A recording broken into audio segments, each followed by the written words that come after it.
오늘 새벽에 함께 볼 말씀 마태복음 21장 우리 33절부터 46절까지 말씀 같이 보겠습니다. 마태복음 21장 33절에서 46절까지 말씀 우리 한 절씩 교독하도록 하겠습니다. 다른 한 비유를 들으라. 한 집 주인이 포도원을 만들어 산울타리로 두르고 거기에 즙자는 틀을 만들고 망대를 짓고 농부들에게 세로 주고 타국에 갔더니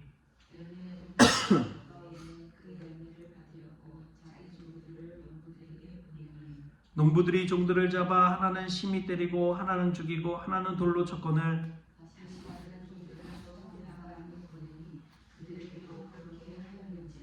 후에 자기 아들을 보내며 이르되 이들이 내 아들은 존대하리라 하였더니 농부들이 그 아들을 보고 손에 말하니 이는 상속자니 자라 죽이고 그의 유산을 차지하자 하고 이에 잡아 포도원 밖에서 내쫓아 죽였느니라. 그러면 포도원 주인이 오되 그 농부들을 어떻게 하겠느냐. 그들이 말하되 그 악한 자들을 진멸하고 포도원은 제때에 열매를 바칠 만한 다른 농부들에게 새로 줄지니이다. 예수께서 이르시되 너희가 성경에 건축자들이 버린 돌이 도중에 거물돌이 되느니 이것은 주로 말미암아 것이요 우리 눈에 기이하도다. 이는 적이 없느니라. 그러므로 내가 너에게 이르노니 하나님의 나라를 너희는 빼앗기고 그 나라의 열매 맺는 백성이 받으리라.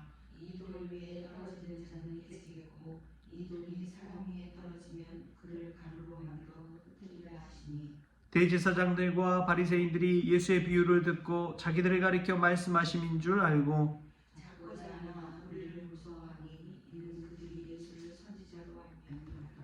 아멘. 할렐루야. 아멘. 말씀 가운데 하나님의 은혜가 저와 여러분의 있기를 소망합니다. 사람은 누구나 실수를 하기 마련입니다. 오늘 말씀 속에서 짧은 이 비유의 말씀이지만 이 말씀 속에서도 하나님의 은혜와 또 복음의 비밀이 담겨 있다는 것을 알 수가 있습니다. 그 말씀 보면은 그래요. 주인이 농부들에게 종을 통해서 그 세를 받으려고 합니다. 그래서 주인의 종들을 농부들에게 보냈는데 농부들이 그 종들을 어떻게 해요? 때리고 잡아 죽입니다. 돌로 쳐서 죽여요. 또 다시 다른 종들을 처음처럼 주인이 보냈는데 그 종들도 똑같이 행합니다. 그러자 세 번째로 자기 아들을 보내지요. 주인의 아들을 보내면 아들은 존중하겠지 했는데 농부들은 그 아들마저도 상속자라고 해서 죽이고 자신들이 그 모든 것을 차지하려고 하는 이야기입니다. 그런데 이 비유의 말씀 속에서 저는 복음의 비밀을 깨닫습니다. 그게 무엇이냐면 농부들에게 계속해서 종들을 보내는 하나님 아버지의 마음입니다. 그 주인의 마음을 볼 때 아직 농부들에 대한 희망을 버리지 않았다는 것을 알 수가 있어요. 존중해 주겠지, 내 뜻을 받아주겠지 하면서 계속해서 자신의 종들을 보내고 마지막에는 자기 아들까지도 보냅니다. 그것을 보면은 농부들에 대한 희망, 기대를 버리지 않았다는 것을 알 수가 있지요. 여기에서 우리는 복음의 비밀을 발견합니다. 사람 누구나 실수하잖아요. 죄인이기도 하고 넘어지기도 하고. 그런데 그 실수를 통해서 좌절감과 패배감을 누구나 맛보지요. 그런데 어떤 이들은 그 실수를 통해서 배웁니다. 아, 내가 이렇게 실수하면 안 되겠구나 하고 다시는 그러한 실수를 하지 않기 위해서 몸부림치고 자신을 업그레이드 시키는 것이죠. 그런데 다 누구나 그렇진 않습니다. 실수를 계속해서 반복하는 이들도 있지요. 그런데 그들에게 또 다른 찬스와 기회를 주는 것이 저는 복음이라고 믿습니다. 죄인된 우리를 그냥 가만두지 아니하시고 수많은 예언자와 선지자를 통해 하나님의 말씀을 주셨잖아요. 구약 성경에 보면 얼마나 많은 선지자들이 나옵니까? 그 선지자들을 통해서 또 모세를 통해서 여러 루트를 통해 하나님의 말씀을 우리에게 들려주시고 깨닫게 하지만 그것을 듣지 않고 죄 가운데 사는 우리의 모습을 보십시오. 늘 실수투성인 우리의 모습을 보세요. 그래서 결정적으로 하나님께서 우리에게 하나님의 아들 예수 그리스도를 보내주신 것이지요. 우리의 죄를 대신 지시고 우리의 죄를 대속해 주시고 은혜로 회복시켜 주시기 위해서 그렇습니다. 죄인 된 자리에 머물러 있는 것이 아니라 의인 된 자리로 끌어주기 위해서 다시금 찬스와 기회를 주시는 것이지요. 그게 거듭남의 은혜입니다. 오늘도 저와 여러분에게는 이 은혜를 주십니다. 우리가 늘 넘어지고 실수하지만 그럼에도 불구하고 다시금 오늘이라는 찬스를 주시는 것이지요. 다시 살 수 있는 날을 허락해 주신 것입니다.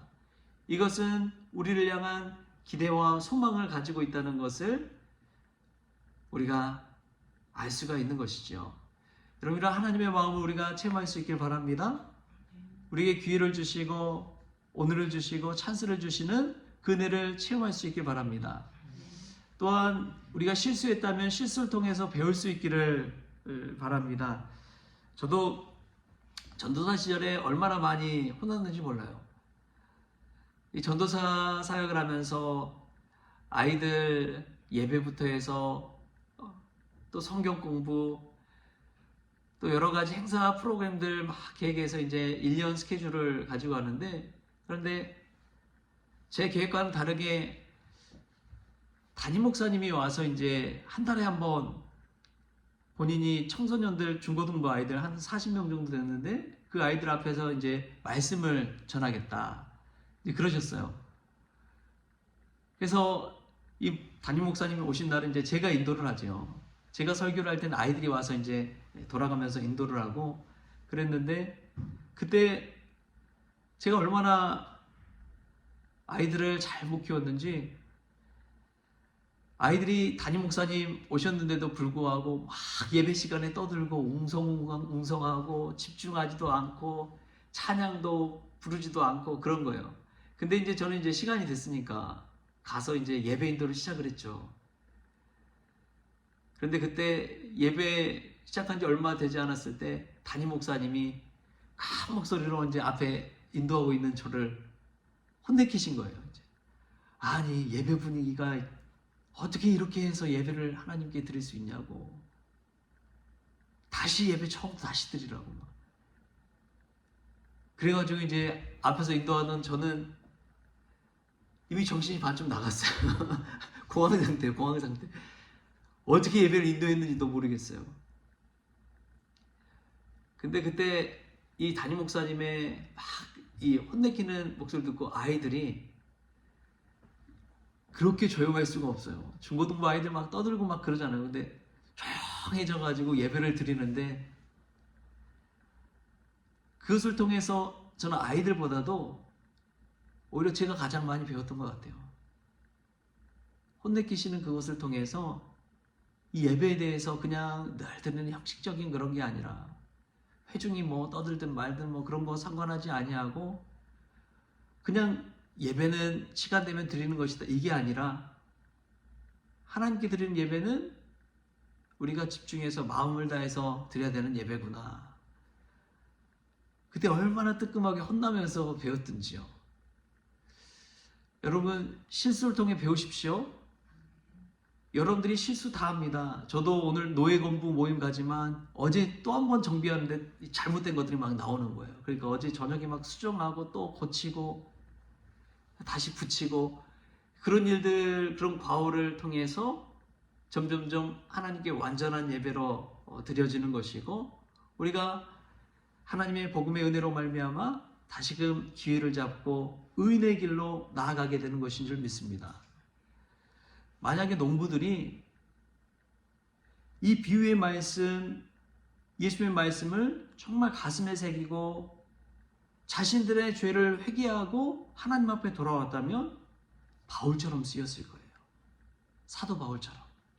그런데 그렇지 아니하고 예수님의 그 말씀을 받아들이지 못하고 주님을 십자가에 못 박아 버리잖아요.